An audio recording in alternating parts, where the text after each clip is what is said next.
Yo soy una hija del Inti Sol, de la Pachamama. Sim, Sofia. Vou explicar melhor. E vou tentar fazê-lo contando a você uma história engraçada. Era uma vez um escultor que vivia debruçado sobre um grande bloco de granito. Todos os dias ele dava umas batidinhas naquela pedra amorfa. Um dia, um jovem veio a visitá-lo. "O que você está procurando?" perguntou o jovem. "Espere e verá", respondeu o escultor. Depois de alguns dias, o jovem voltou e o escultor tinha tirado da pedra um belo cavalo. Surpreso, o jovem ficou um longo tempo parado diante do cavalo, até que perguntou ao escultor: "Como é que você sabia que ele estava ali dentro?"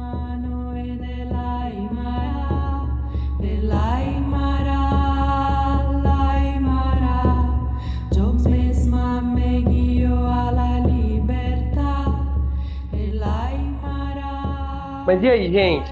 Vamos voltar depois de um ano, como quem não quer nada, comendo pelas beiradas, ou a gente vai explicar o que aconteceu em 2022? Deu certo pro Zema, né? Não vai dar pra gente? Beleza então. E aqui comigo hoje, para esse episódio do Não Precisa Copiar, eu tenho o meu querido amigo Fagner Concolaro. Opa, beleza, gente? E aí? E o saudoso Rodrigo R. de Carvalho. Fala, Fagner, fala, Pedro. Olá, queridos ouvintes, que saudade de dizer isso. Bem-vindos, meus amigos. Mas e aí, Rodrigo, onde nossos queridos ouvintes podem celebrar nosso retorno triunfal nas redes sociais? Saudade também de dizer isso, uma pena que você não colocou o magnífico site aqui para a gente repetir. Então, vocês podem achar a gente no @nprecisacopiar, que é a forma como você encontra a gente no Twitter e no Instagram. E no Facebook, não precisa copiar, né? Nosso nome normal. Você consegue encontrar a gente. Fagner, quase um ano de hiato. Já estamos no TikTok? A gente continua longe do TikTok. TikTok é coisa de aluno. E aqui só tem velho, mas o site talvez mude. Vai sair, vai deixar de ser Simpósio das Luzes, esse nome maravilhoso? Ou vai deixar de existir um site. Um dos dois. É melhor que ter um site com o nome de Simpósio das Luzes. Então, enquanto a gente não cria um TikTok, nem acaba com o site, vamos ao tema de hoje. No comecinho aí do programa, vocês ouviram O Mundo de Sofia, um livro muito bom que mistura literatura com filosofia. E ele vem aqui para introduzir a gente ao tema dessa semana, as 4 causas de Aristóteles. Pois é, esse tema aí é um tema que a gente promete aos nossos alunos. Aqui na UFJF a gente tem um vestibular chamado PISM. Esse daí é um dos 9 temas, então a gente está querendo abordar aqui no podcast um desses 9 temas, que é um tema também fundamental, de maneira geral, para quem gosta de filosofia. Peraí, então quer dizer que quando passar o PISM do UFJF, o podcast acaba de novo? Então, não sei. Tem um relacionamento de um amigo meu, que eu não vou citar o nome aqui, que ele também faz isso. Ele anda de mão dada, ele sai direto, mas ele não oferece explicação para nada, ele não fala que não tem promessa. Então, assim, não podemos garantir nada que o Não Precisa Copiar não vai continuar existindo. Mas Assim é mais gostoso. Eu já contei pra vocês a história desse livro, do Jostein Gaarder. Não. Quando eu estava trabalhando na MRS, eu queria fazer faculdade de filosofia, né? Aí fui lá, comecei a faculdade de filosofia sem falar nada com ninguém, porque, afinal de contas, ninguém do meu É uma serviço... vergonha, né? Passar essa Aí vergonha em público. o meu patrão descobriu que eu estava fazendo faculdade de filosofia e chegou em mim e falou assim: olha só, aqui não tem lugar para pessoas que fazem faculdade de filosofia. Ou você para a faculdade de filosofia e vai fazer administração, ou eu vou te mandar embora. Diante desse argumento, eu parei a faculdade de filosofia e fui fazer faculdade de administração. E ele me deu de presente esse livro do Mundo de Sofia. tipo um prêmio de consolação. Cara, Exatamente. tu é muito mentiroso, velho. Você já contou essa história umas 3 vezes. Já foi o livro do Paulo Coelho Alquimista, já foi Não, você Augusto tá confundindo as Cury. histórias. Você tá confundindo as histórias. Você é um mentiroso, Fagner. Eu achei que essa Não história é. era verdade. Eu conto essas histórias pros outros pra defender livros do Paulo Coelho. Ô, E Pedro, era tudo você tá mentira, cara. confundindo Você a é um história, Pedro. mentiroso. O livro do Paulo Coelho eu li com 12 anos de idade e foi ali que eu decidi fazer faculdade de filosofia. E quando eu trabalhava na MRS, foi o momento que eu terminei o ensino médio e podia fazer faculdade de filosofia. Não tinha opção fazer faculdade de filosofia com 12 anos de idade, Pedro. Você tá maluco? A não ser que você fosse um prodígio, né? É. Então eu misturei as histórias, sintetizei. E aí no livro do Mundo de Sofia que ele me deu, tinha lá uma dedicatória assim, parabéns por essa escolha, espero que esse livro te possa auxiliar nas próximas, algumas paradas assim, sabe? Tipo assim, foi legal da parte dele me dar um livro de presente, mas depois também tem essa parte que ele obrigou eu não fazer a faculdade. Foi, né? Foi péssimo da parte dele Matar os... matar os seus sonhos. Bem-vindo ao mundo do trabalho.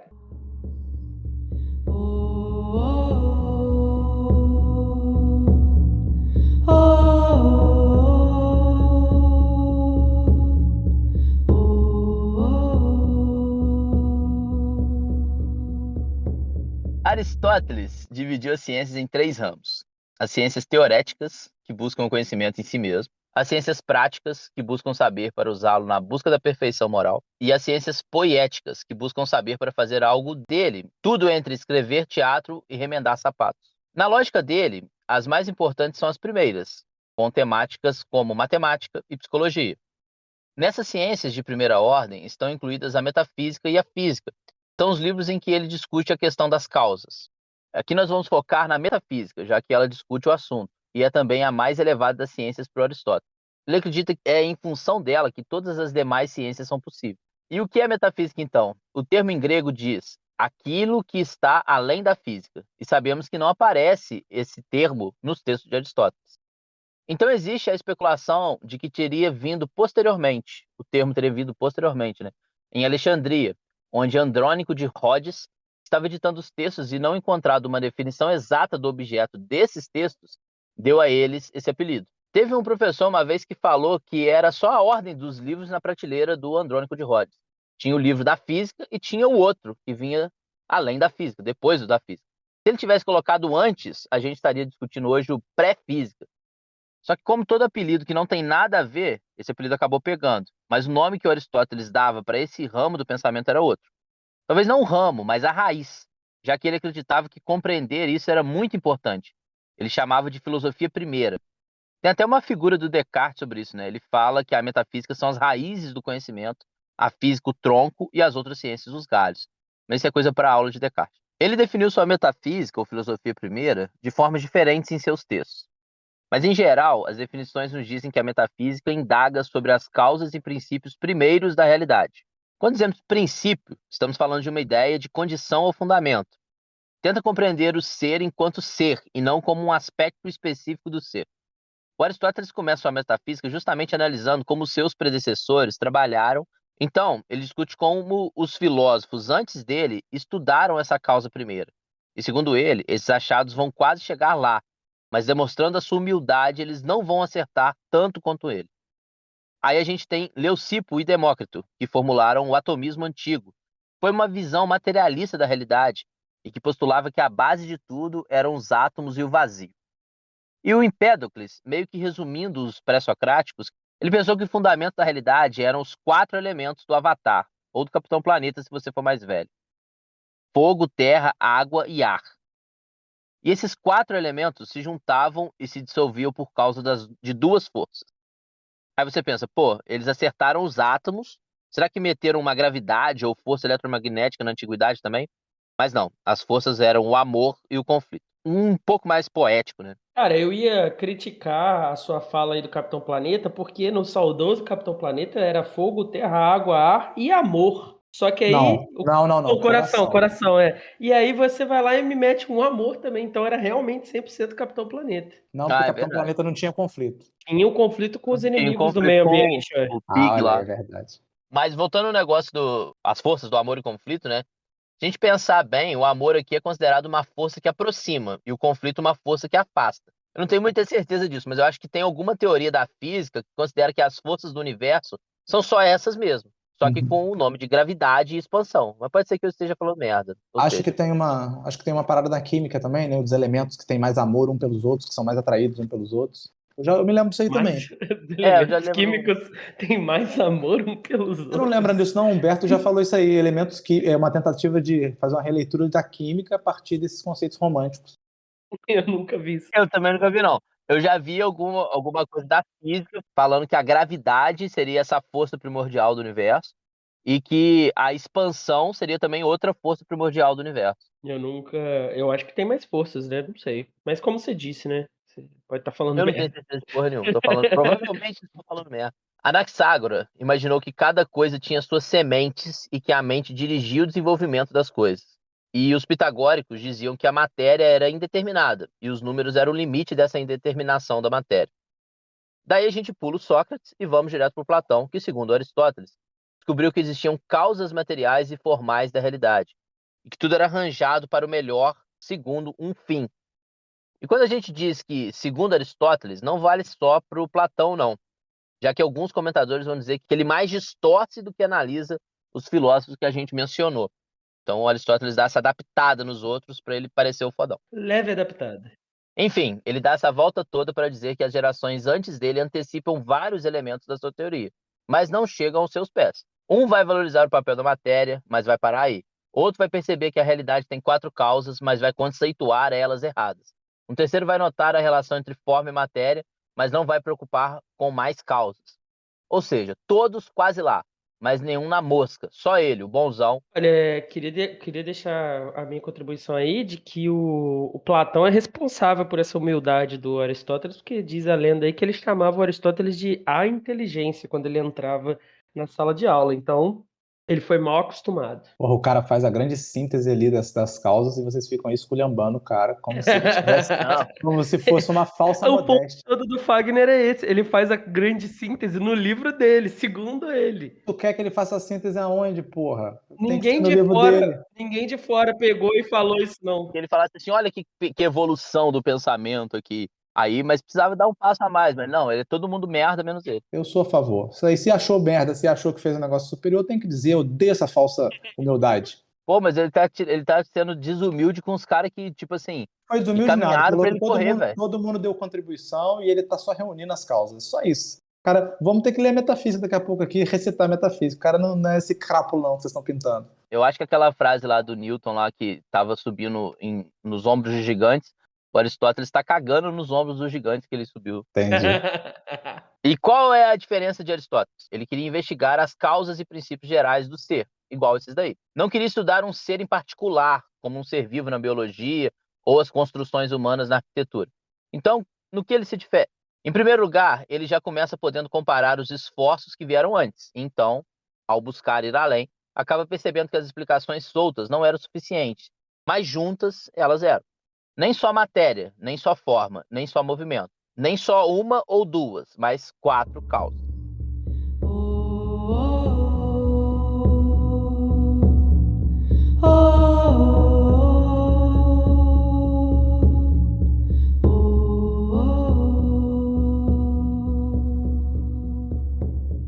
Para Aristóteles, um discurso científico sobre a realidade implica em apontarmos as causas que a constituem. O fenômeno pode ter suas características captadas segundo um método de investigação específico. Em seu texto Metafísica, ele argumenta que a história da filosofia já revelou algum desses métodos de investigação específico, de questionar a realidade, e que Aristóteles tinha chegado à conclusão de que são 4 características ou perguntas que devem ser feitas à realidade e seus objetos. Daí que nasce a teoria das 4 causas. A gente viu aí o Fagner comentando sobre isso. Mas, ao contrário dele, eu penso que Aristóteles está ali fazendo um trabalho de síntese de reunião e não só o bonzão, né, do rolê. Uma compreensão do que é uma causa e quantos tipos de causa existem é essencial para uma compreensão do mundo ao nosso redor. Tanto que esse foi o paradigma da ciência antiga e medieval, e até hoje é usado como método em alguns campos. Mas e aí? O que raios é uma causa? A palavra causa vem do grego, aitia, mas aitia pode ter outros sentidos, além daquele que a gente está acostumado para a causa. É o caso aqui que ela não significa causar, como, por exemplo, que os estragos no telhado de minha casa foram causados pela chuva de vento desse fim de semana. Ou seja, causa aqui não é causa nesse sentido de causa-efeito, né? Relação causa-efeito. Vai ter um elemento sobre isso, mas não é essencialmente isso. Não é só isso, né? Esse é um dos significados. O sentido aqui é o dos pré-socráticos, que o Aristóteles analisou, como Fagner comentou. Um princípio, a essência do ser, que faz com que ele desdobre-se num fim, uma finalidade, né? É aquilo que fundamenta o ser, as suas condições de possibilidade de existência e de caracterização. Como conversamos, os pré-socráticos deram algumas respostas e, em alguma medida, tiveram sucesso. Porém, só ele compreendeu a coisa como um todo, ao descobrir que são, na verdade, 4 causas. Quais são essas 4 causas? Então, vamos a elas. A causa material, a causa formal, a causa eficiente e a causa final. Vocês lembram? A causa eficiente tem um outro nome também, é causa motriz, não é isso? É Causa motriz, causa atuante. Isso. Esses são sinônimos para causa eficiente. Então fiquem ligados aí se aparecer causa motriz, causa eficiente. Qual a outra que você falou? Causa Causa atuante. atuante, nós estamos falando da mesma coisa. Essa aqui é aquela causa tradicional aí, dos tempos modernos. Causa e consequência. Isso, exatamente. O que causou, né? O que foi responsável por isto? Essa vai ser a pergunta que vai responder o que é uma causa eficiente, a gente vai ver adiante. Juntas, elas conseguem explicar em sua inteireza qualquer fenômeno da realidade. Então, essa é a grande contribuição e, se a gente puder dizer dessa maneira, a descoberta de Aristóteles. Que, se a gente juntar as 4 causas, aí sim a gente deu uma explicação completa daquele fenômeno da realidade. Para ilustrar as 4 causas, vamos usar como exemplo uma obra de arte. Nesse caso, vamos pensar numa dessas estátuas gregas clássicas, como a Vênus de Milo ou a estátua de Davi, ou qualquer uma dessas estátuas brancas que se vê em museus. Essa estátua de Davi, ela é de um cara chamado Davi? Ele é o dono? Não, Davi é o do Certo. Piruzinho. Do Piruzinho? Olha, desculpa, Fagner, toda estátua grega é do Piruzinho. Então, Não, mas essa é famosa porque o peru dele é pequeno. Menor do que as das demais? Davi, é o Davi, estátua do Davi de Golias, não é? Davi. É o rei Davi da Bíblia, pô. Mas acho que essa estátua aí é aquela que tem um peru pequeno que fica na cidade lá, que eles dão até. Tipo, tem um chaveiro de piruzinho. Fica todo mundo zoando o Davi com o peru dele pequeno. Eu não conheço essa peculiaridade do peru do Davi.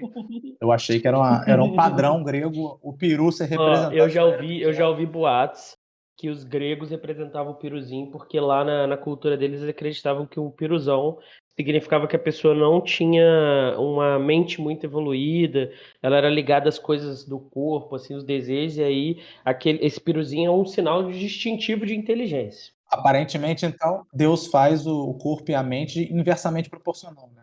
Quanto menor o peru, mais inteligente. Comigo deu errado, hein? Quando eu expliquei isso para meus alunos do ensino médio, eles começaram a gritar: eu sou burro, eu sou burro, eu sou burro, porque mesmo no ensino médio os meninos continuam na 5ª série. A causa material responde à pergunta: de que é feito isso? Como o próprio nome já sugere, de que matéria é constituído o objeto? Bem, uma estátua dessa seria feita de quê? De mármore. Só que isso não é tudo. Uma estátua poderia ser feita também de bronze ou ainda esculpida em madeira. Pior, o mesmo mármore você pode fazer uma bancada da cozinha, uma mesa ou um pilar de um templo. Ou seja, dizer que uma coisa é feita de mármore não é suficiente para explicar o que essa coisa é.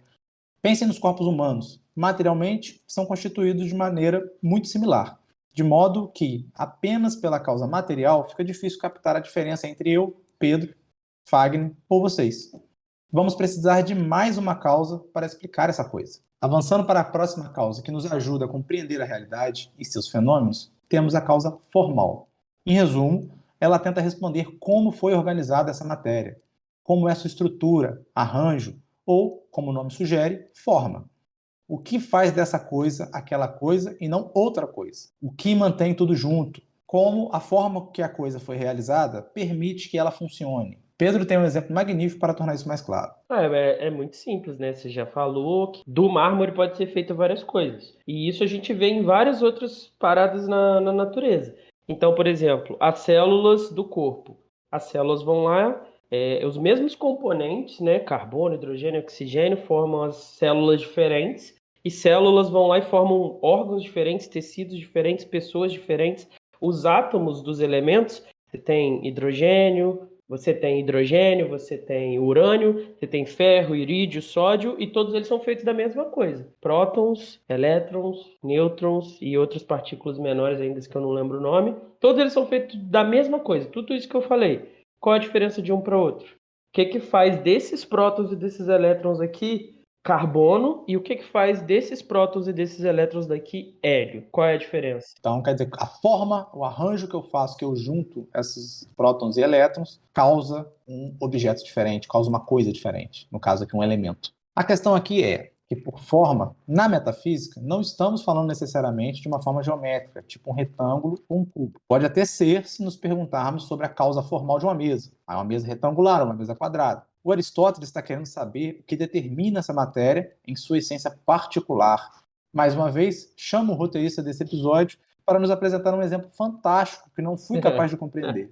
Caso seja um bom exemplo, me recolherei a minha insignificância. Caso seja uma merda, como acho que é, vamos tirar aquele sarro gostoso dele. Olha só, eu queria protestar essa menção de que agora a gente tem roteirista, mas eu tenho certeza que os grandes fãs de Pedro Cortado Não Preciso Copiar terão notado que nesse episódio foi mencionado umas 3 vezes uma palavra em grego, que sou eu gastando aí os meus 6 semestres de grego aí, certo?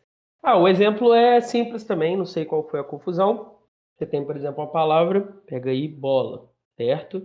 A palavra bola ela é formada de letras, e com essas letras você poderia formar uma infinitude de outras palavras, né?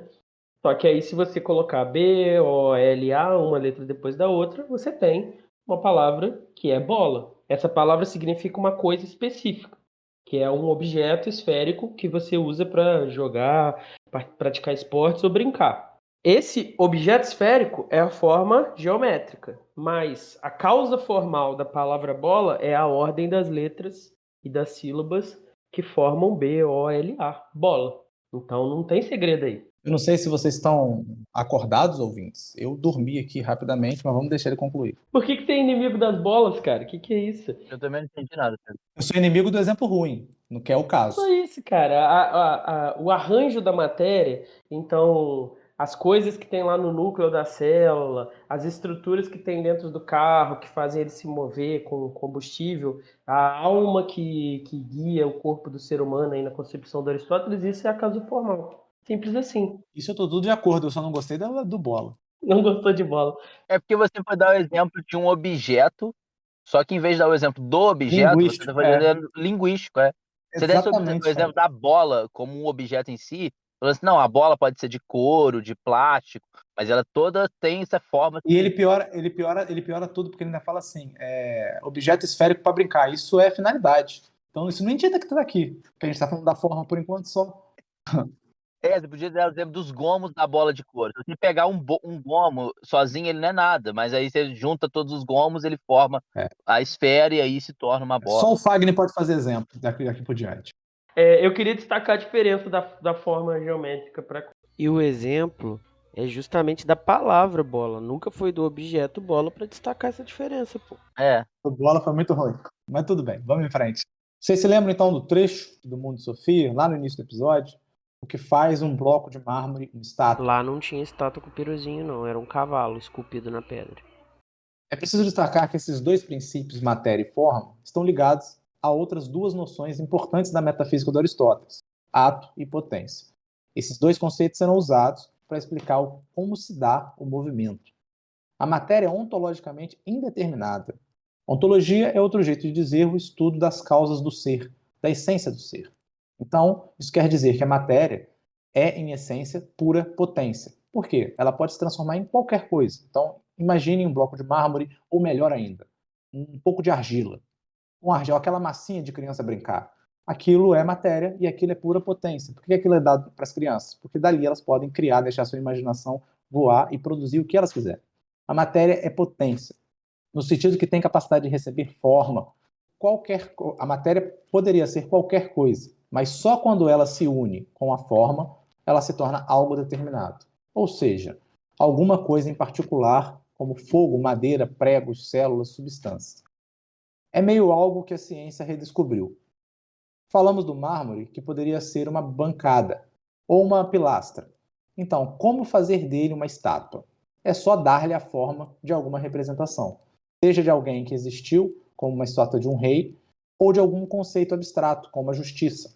Não sei se vocês conhecem a imagem da justiça, né? É uma mulher vendada e com uma balança. Isso. Não é isso? Estou correto? E aí isso de alguma maneira é o conceito, né? Que a justiça ela não pode tomar lados, ela tem que ser equilibrada, e o vendado é justamente esse não tomar lados e poder medir as situações de maneira honesta, justa, por isso o balanço. Ou de outro modo, fazer dele um cilindro robusto capaz de suportar peso.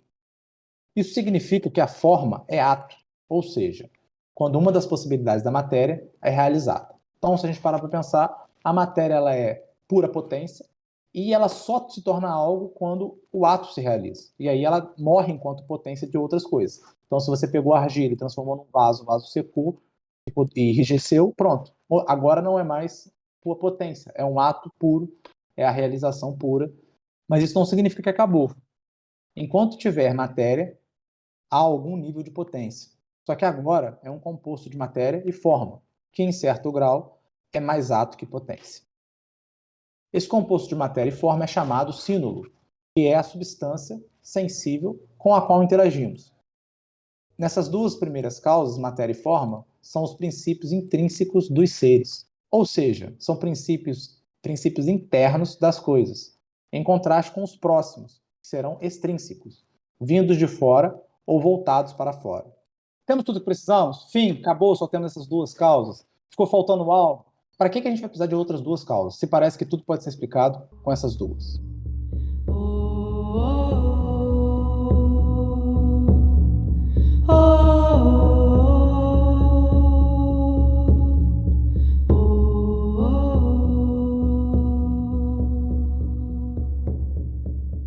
Então a gente viu com o Rodrigão que as primeiras duas causas explicativas, elas são forma e matéria e elas constituem para a gente os fenômenos sensíveis, certo? Então tudo que a gente vê, toca, lambe, cheira, são formados aí por, pelo menos, né, nesse sentido estrito, por forma e matéria.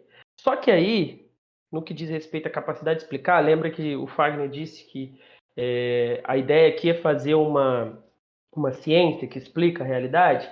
No que diz respeito à capacidade de explicar, forma e matéria sozinhas explicam o mundo ao nosso redor, mas somente se a gente pensar nas coisas isoladas e paradas, estáticas. É tipo quando você vai fazer aquele exercício de física e o texto diz assim, ignore o atrito, arredonde a aceleração da gravidade e coisa e tal. No mundo real não tem como você ignorar o atrito, nem arredondar nada. Então você vai tentar enxergar usando só matéria e forma o mundo de um jeito que ele não existe. O mundo existe em movimento. Alguns filósofos, na verdade, vão estudar a realidade num nível de abstração tão grande, tão geral, que eles não vão levar em conta o movimento e a mudança. Ou então eles podem assumir que a transformação é uma ilusão. Mas, se a gente quiser, como Aristóteles quer, levar em consideração a transformação, a gente precisa pensar a realidade dinamicamente. E para pensar a realidade assim, a gente tem que ir além dessas duas causas. Os filósofos, aí eu nem lembro se depois do Aristóteles ou se isso é grego, eles têm um termo para essa ideia da realidade dinâmica em movimento. Esse termo é devir. Então, em vez de pensar a totalidade de uma maneira assim imutável, eterna, você pensa nela enquanto algo que é produzido, que é corrompido, que se transforma, e ele é uma coisa e deixa de ser essa coisa para se tornar outra coisa. E aí, nesse caso do movimento, matéria e forma não dão conta. E aí a gente pode pensar uma pessoa, Rodrigo, eu, Fagner, ou então até o próprio Aristóteles. O Aristóteles lá quando ele estava vivo, ele era de carne, era de osso, sangue, matéria. A alma dele é a sua forma. Isso é suficiente para explicar o Aristóteles? Se você encontrasse uma pessoa inerte assim, ó, viva, mas inerte, seria o suficiente? Não. Você tem que se perguntar por que ele nasceu? Quem gerou esse sujeito? Por que ele cresce? Por que ele se desenvolve? Por que ele estuda? Por que ele trabalha? O que ele quer fazer com a vida dele? E isso sim explica mais e melhor o Aristóteles. Então a gente vai precisar de mais causas para entender. Inclusive, Pedro, antigamente, né, a pessoa era sempre referenciada pelo pai e avô. Nos filmes tem isso, né? Fulano, filho de Tulano, neto de Ciclano. Quer dizer, a origem, a gênese da pessoa, a causa eficiente dela era uma coisa que a constituía totalmente, né? Antigamente não. Aqui em Além Paraíba ainda é assim. Se eu me apresentar como qualquer coisa diferente de filho do Daí, ninguém faz ideia de quem eu sou. E justamente o tal Daí, de quem eu sou filho, é a causa eficiente. Então ela tenta responder a questão que é: quem foi o agente que causou a mudança? E por mudança a gente está falando aquilo que o Rodrigo tinha dito ali atrás, que é a passagem da potência para o ato. Então, voltando no exemplo da estátua. Tava lá na pedreira um pedação de mármore, milhares de anos, aí veio os pedreiros, arrancaram o bloco, aí veio o escultor, trabalhou lá com o cinzel e o martelinho até transformar aquele bloco inteiro num cavalo. Pronto, agora a gente tem uma estátua. Ou seja, essa estátua existiu por causa da ação dessas pessoas. Ela passou da potência que aquele bloco de mármore, nem o bloco, né? Que aquele mármore lá. Ou seja, passou por causa da atuação deles lá. O blocão de mármore saiu da potência para o átomo. Ele podia ser qualquer coisa e, em vez de ser qualquer coisa, agora ele só pode ser uma estátua.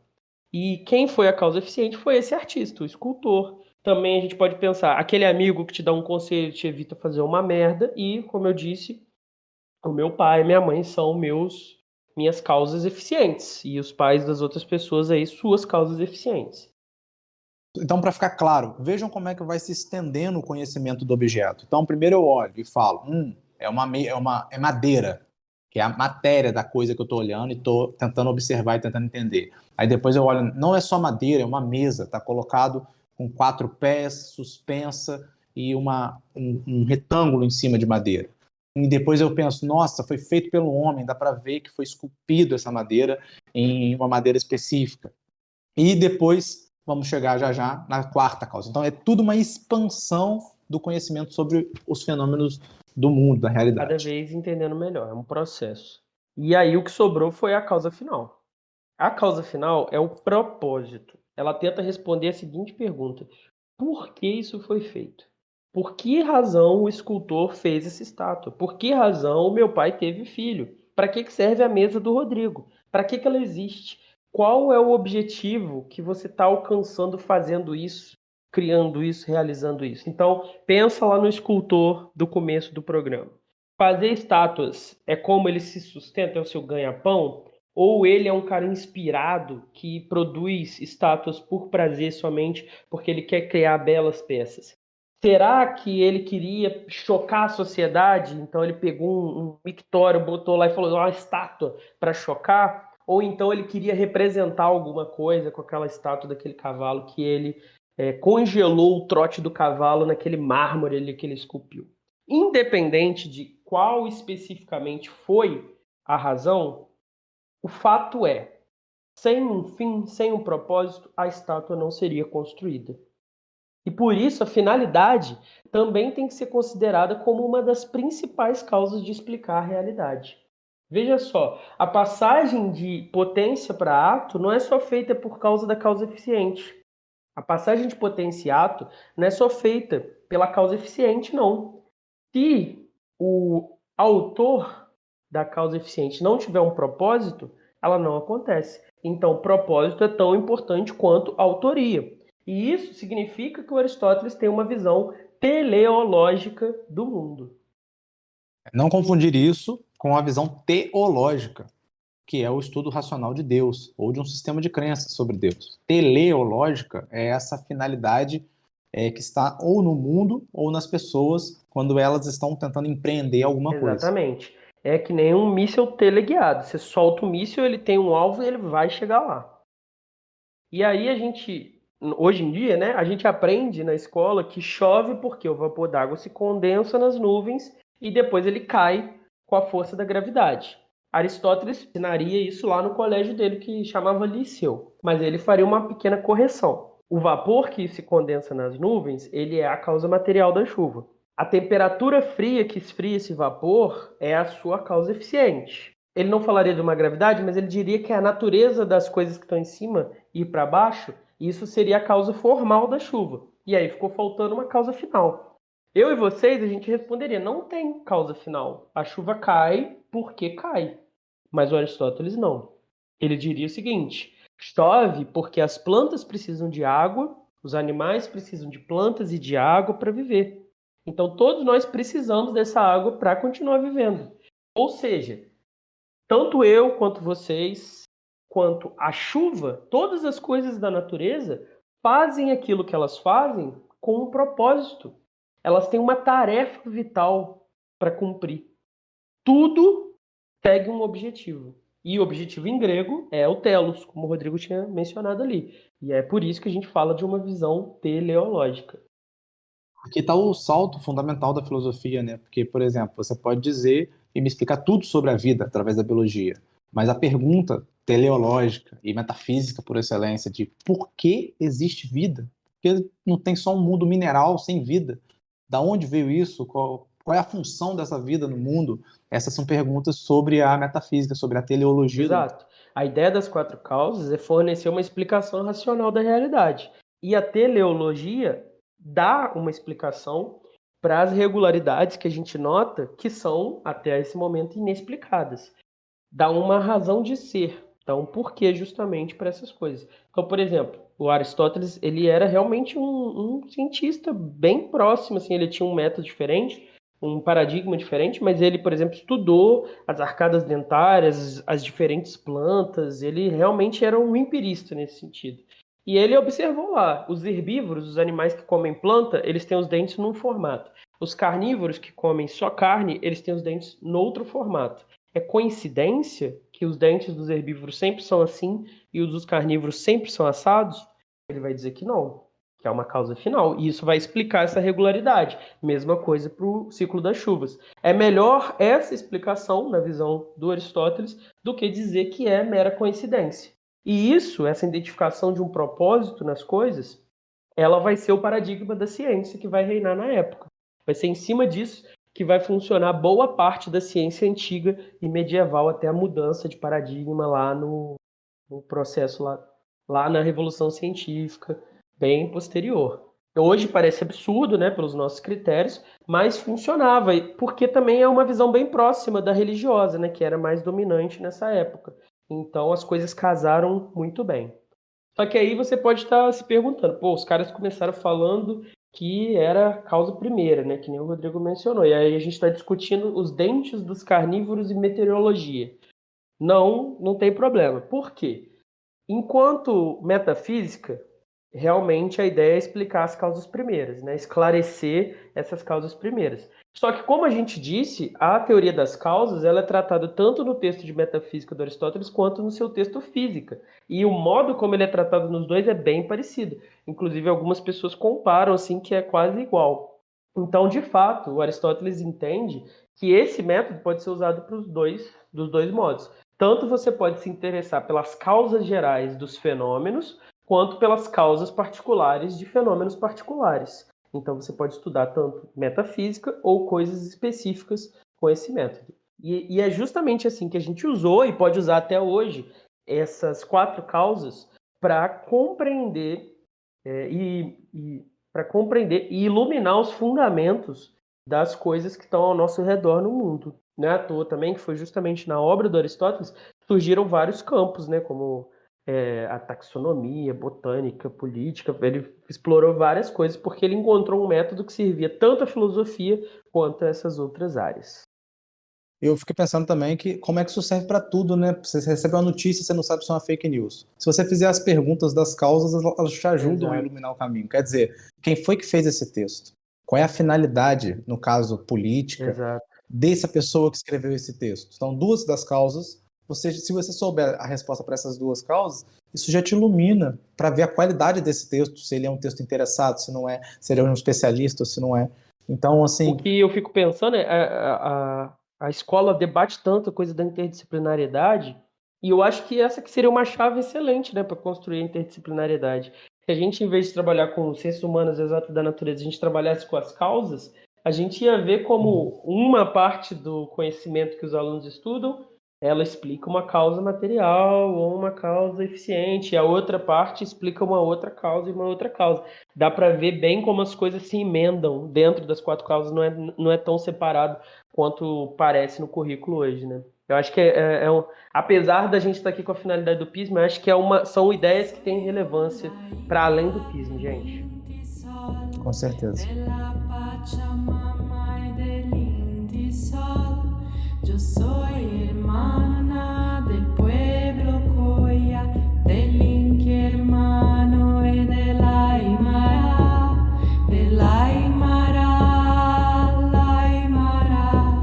Yo mesma me guío a la libertad.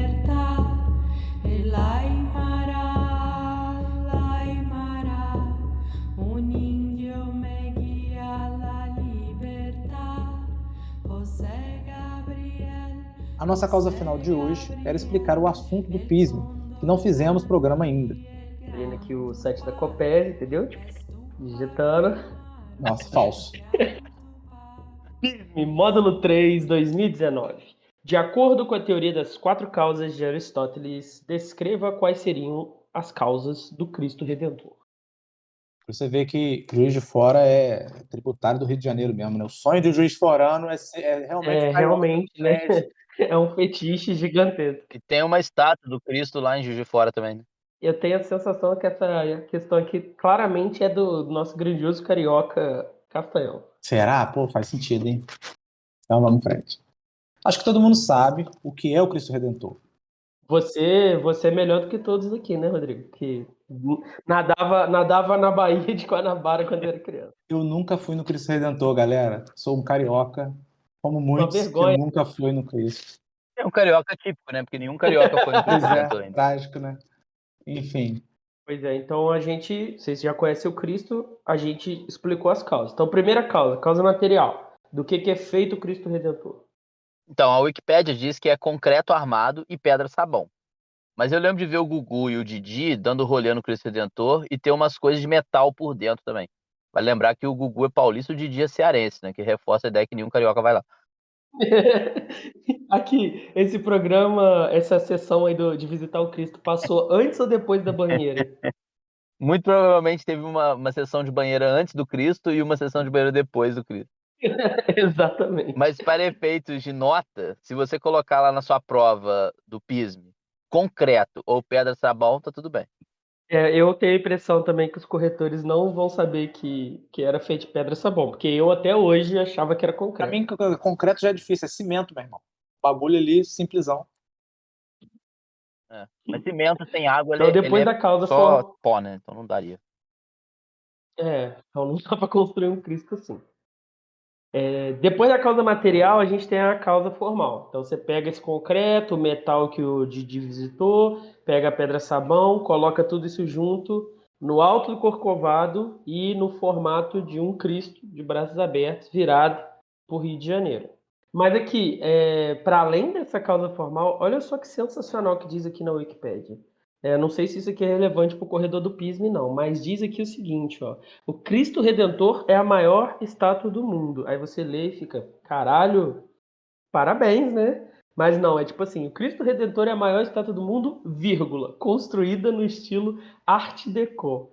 E aí, tipo assim, nem sei o que é Art Deco e quantas estátuas de estilo Art Deco tem por aí. Vamos ter que perguntar assim. Aí deve ser uma só, é só o Cristo. É só o Cristo, é. A maior no estilo Art Aí a Deco. segunda colocada é uma réplica do Cristo em Bom Jardim de Minas, aqui. Eu não tenho dúvida. Então, mas para além do estilo Art Deco, quais causas restam? Ah, não, no meu tá desalinhado, então. Tem a causa eficiente, que é perguntar quem é que fez o Cristo.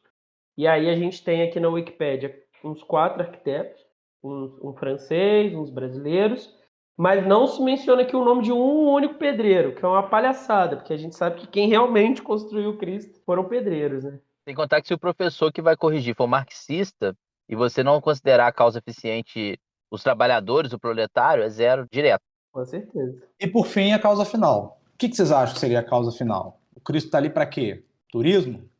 Não, claro que não, cara. Padre Camilo, nosso pároco, como é que fala, Fagner? Paroco? O padre Camilo ele não é mais nada agora, porque ele agora virou reitor da Universidade da Seminário de Santo Isso, Antônio. cara. Ele não é mais meu padre. Nesse um ano, ele saiu da paróquia e foi para a Reitoria, ele é reitor da Faculdade de Teologia de Juiz de Fora. Agora é o padre Pierre. Olha, me desculpa, mas eu não vou fazer referência ao Padre Pierre. Aqui é o Padre Camilo. Eu me apeguei ao Padre Camilo, eu nem conheço o Padre Camilo. Paróquia do Progresso Raiz. Não, mas a Paróquia do Progresso está toda sofrendo com essa mudança também. Tá todo mundo chamando o padre Pierre de Padre Então. Camilo, mas tem que acostumar, gente. A mudança tá aí. Vamos lançar a campanha aqui, Volta, Camilo. que nós somos Padre Camilo, time Padre Camilo aqui. Falando nisso, eu acho que a gente devia fazer um episódio de Agostinho com o Padre Camilo. Ele participa, porque ele é pica no negócio de comunicação, tá? Ainda mais agora que ele é reitor. Ele faz programa de rádio, tudo. Mas eu acho que independente. Mas desculpa, eu não deveria ter usado o termo pica para falar do Padre Camilo. Ele é muito bom Ele é no excelente. quesito Ele é, comunicação. ele é excelente. É. Mas independente do padre, somos todos católicos, né? Esses padres aí, o Pierre, o Camilo, você. Então eu acho que como foram os católicos, né, que lideraram esse movimento de construir o Cristo, a causa final, e lá é um santuário, né? De acordo com a Wikipédia, um santuário da diocese, então a causa final seria adoração, devoção, religião, fé, acho que seria uma coisa assim. E muitas das vezes eles aceitam qualquer uma dessas, né? Tanto turismo quanto religioso, É. quanto embelezar a cidade. Então, todos esses argumentos são finalidades, né, da escultura. Bem, e aí tá respondido. Claro que você não vai jogar essas informações tudo aí de qualquer jeito. Você constrói um mini texto, articula as ideias e pronto, o 10 vem para você.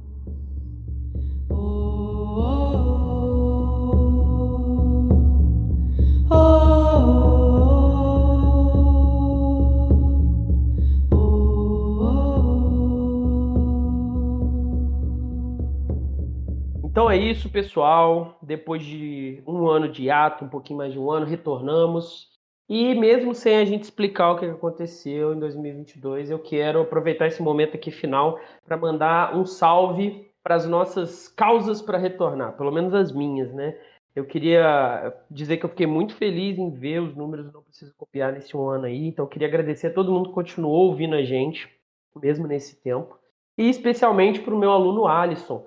O Alisson, diferente dos alunos do ensino médio no período de pandemia, não foi obrigado a ouvir a gente, mas ele foi lá pesquisar em algum lugar um episódio sobre um tema que a gente está estudando em filosofia, deu play, começou a ouvir e falou, caralho, meu professor. E aí ele falou que gostou muito e a fala dele, né, os comentários dele, ouviu vários já, me incentivaram bastante a voltar. Isso ou ele estava puxando meu saco para ganhar ponto. Você tem que verificar, Pedro, como é que tá a nota dele. Se ele estiver bem acima da média, então você pode confiar. O Alisson E você não vai citar o fato de você ter começado a namorar e a sua namorada ter te incentivado, já que ela é uma comunicadora? Ainda mais que ela fez o roteiro, né? Nossa, ela realmente. não fez o roteiro, eu fiz o roteiro. Alisson foi citado e a namorada, mas o problema é o namoro fluido, né? O namoro que a gente não tá com definição. Ah, tem esse problema. E o Alisson, ele tá com... 2 anos juntos já, a aliança e os carai. De não namoro. Não fez 2 anos ainda, não fez 2 anos. Olha, tá marcando? Então, o que você tá marcando se não é um namoro? Tá marcando tempo? Por quê? Tempo de quê? O que tá marcando, né? Tem calendário aqui no meu Entendi. computador. Tempo de conhecimento da pessoa, né? Mas você lembra quanto tempo que a gente se conheceu, Pedro? Do dia exato que a gente se conheceu Sim. e começou essa amizade, ou Quanto só que com é? ela, que tem esse privilégio? Já que é só amizade entre E vocês. aquele cordão de Natal de amizade, eu vou ganhar também? Vai chegar, relaxa aí que vai chegar. O Alisson, cara, ele tem ótimas notas, ele é um dos poucos alunos que eu já conheci que gosta ao mesmo tempo e na mesma intensidade de física e filosofia. Então é um sujeito ímpar. Mas também queria agradecer a Jéssica, né, esposa do Fagner, que incentivou muito a gente. O Fagner, depois você manda a Jéssica ouvir essa parte aí. Brigadão, Jéssica, seu apoio foi fundamental. Toda a psicologia reversa que você fez para incentivar eu e o Fagner a sair desse marasmo. Um beijo, comadre. Basicamente, a Jéssica falou assim, vocês nunca vão voltar. Aceita isso. Aceita. E aí eu falei, bati o pé e falei, vamos. Fica aí a dica, né, para um possível relacionamento com o Pedro, que o que funciona é a psicologia reversa, né? Algum filme que consegue personificar as 4 causas de Aristóteles, eu não consigo pensar em Eu nada. não tenho um filme não, mas eu queria indicar para quem gosta de divulgação científica o episódio o Naruhodo em geral, mas o episódio das 4 causas. Eu ouvi esse episódio um tempão atrás e eu lembrava O que é Naruhodo? É um podcast do Ken Fujioka e do Altair que faz divulgação científica. Então eles pegam perguntas dos ouvintes e procuram textos, artigos, estudam e respondem. E eles fizeram esse episódio de 4 causas como método das ciências e dos diversos campos. É bem legal, mas é um pouco diferente da nossa abordagem filosófica. Eles têm, por exemplo, umas simplificações de Platão ali na hora de explicar Aristóteles que faria a Dani infartar. Eu fiquei um pouco assim com saudade do Pedro indicando aleatoriamente bater o Star Galáctico. Então eu fico aí essa indicação. Eu não consegui pensar numa relação. Falar em indicação, gente. Nossa, que série maravilhosa aquela da maravilhosa senhorita Maisel. Não vi. Muito não bom, vi. né? Muito bom. Tem maravilhoso. 4 causas lá. Não, de comédia. Não tem nada a ver com a educação. Mas a gente vai pensar um episódio pra fazer só só pra pra indicar. indicar isso daí. Pô, Então Exatamente. é isso, meus amigos. É um prazer estar de volta com vocês. É um prazer estar de volta aqui no Precisa Copiar. Bem-vindos de volta. Um abraço. Obrigado, bem-vindo de volta todo mundo. Um abraço para todo mundo. Tchau, tchau.